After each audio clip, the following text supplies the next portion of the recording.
Picote-sukitus on pitkäikäinen ja kestävä viemäreiden korjausratkaisu, joka soveltuu kaikenlaisiin kiinteistöihin omakotitaloista teollisuuteen. Sukituksen tuloksena vanhan viemärin sisään luodaan uusi viemäri, jonka arvioitu käyttöikä on tutkitusti yli 50 vuotta. Sukituksen kaikki työvaiheet tehdään Picoten laatukäsikirjan mukaisesti. Valmisteluvaiheessa lattiat ja seinäpinnat suojataan sekä WC-istuimet ja hajulukot irroitetaan. Puhdistusvaiheessa viemäri puhdistetaan sisäpuolelta huolellisesti epäpuhtauksista ja korroosiokerrostumista.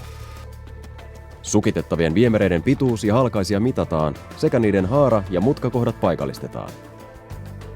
Viemärit kuvataan ja niiden kunto arvioidaan sekä mahdolliset vauriokohdat paikallistetaan. Sukituksessa käytetään polyesteristä valmistettua saumatonta sukkaa, jonka pituus voi olla useita kymmeniä metrejä. Esimerkiksi 10-kerroksisen kerrostalon pystylinja voidaan sukittaa yhdellä sukalla.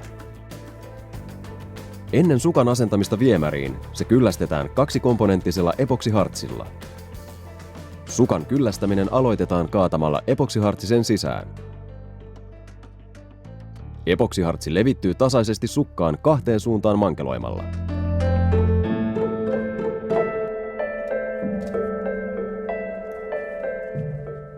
Kyllästetty sukka viedään sukituspaikalle ja asennetaan sukitusrumpuun. Sukka asennetaan viemäriin paineilman avulla. Sukka mukautuu viemärin muotojen mukaisesti. Asennusvaiheessa sukan elastisuus mahdollistaa sen muotoutumisen oikein 90 asteen mutkakohtiin sekä mukautumisen viemärin koon muutoksiin. Sukitus peittää luotettavasti putkien liitoskohdat ja mutkien sisäkulmat onnistuvat ongelmitta. Sukan kovettuessa vanhan viemärin sisään muodostuu uusi viemäriputki, jonka seinämäpaksuus on alkuperäisen viemärin koosta riippuen 2–5 mm. Viemärin haarakohdat kunnostetaan hattuprofiililiitoksella tai limisukittamalla. Picoten kehittämässä limisukituksessa 2 runkojäykkää putkea yhdistyy saumattomasti toisiinsa. Sukitustekniikan ansiosta seinämävahvuudesta tulee tasalaatuinen. Seinämän sileä ja liukas sisäpinta takaa erinomaiset virtausominaisuudet. Uuden putken peittämät vanhat putkiliitokset avataan haaraporalla.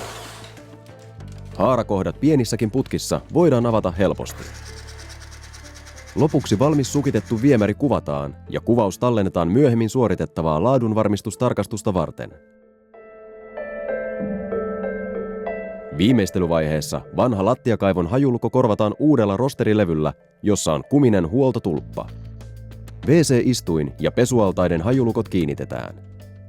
Loppusiivouksen ja työnjohtajan tarkastuksen jälkeen työ on valmis. Viemäriremontin valmistuttua tilaajalle luovutetaan loppudokumentaatio, joka sisältää viemärikuvaukset, putkiston huolto-ohjeet, punakynäpiirustukset ja takuutodistuksen.